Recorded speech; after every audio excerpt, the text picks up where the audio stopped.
Once you've cut these out on the short pieces, we're going to remove the material now on the long pieces, but you can see the diagonal line shows you this piece needs to be removed.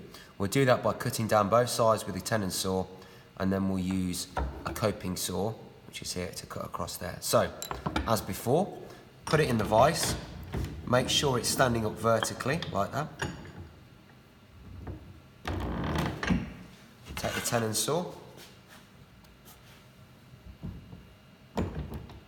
just nice and straight.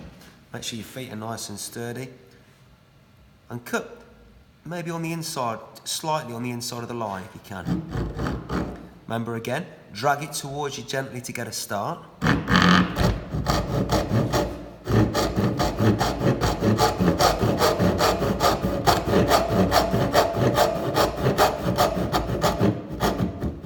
If you keep the saw nice and straight like that, try not to do it like that, that should be okay. And again, do the other side. Like again, if you can, just cut slightly on the inside of the line.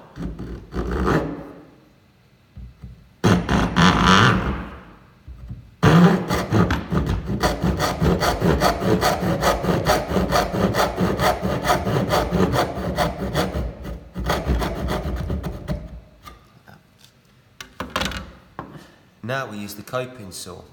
Now the coping saw is slightly different. You put both hands on the handle and you go down like that. Now the saw you can actually move it round like that and then cut across.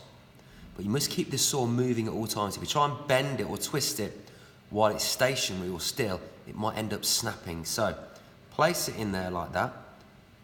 Move it backwards and forwards, and then you can see I'm rotating the frame down about 90 degrees. Keep your feet either side apart like this. And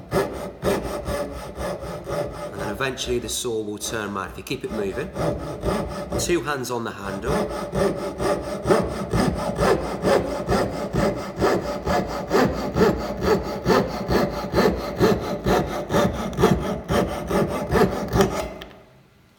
Now, to check that the joint works, you take the shorter piece and it should just fit in there like that. If it's a nice tight fit, that's okay.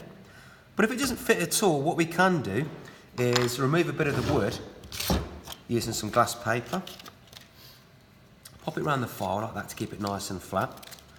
And then we can just file like we did on the metal project. So, file on that side like this.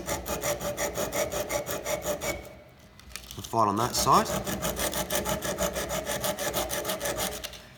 It won't fit because the file's a little bit too wide, but you can actually just use the edge of it if you wanted to, and just give it a little sand inside there. And after you've done it for about 30 seconds or so, just take your piece of wood, and you usually find that after a couple of 30 seconds of sanding, it will fit together like that. And then if I take it out the vise, we need to make sure that it goes all the way down like that, and these two surfaces meet, those two and those two as well. And then obviously it will end up looking like that.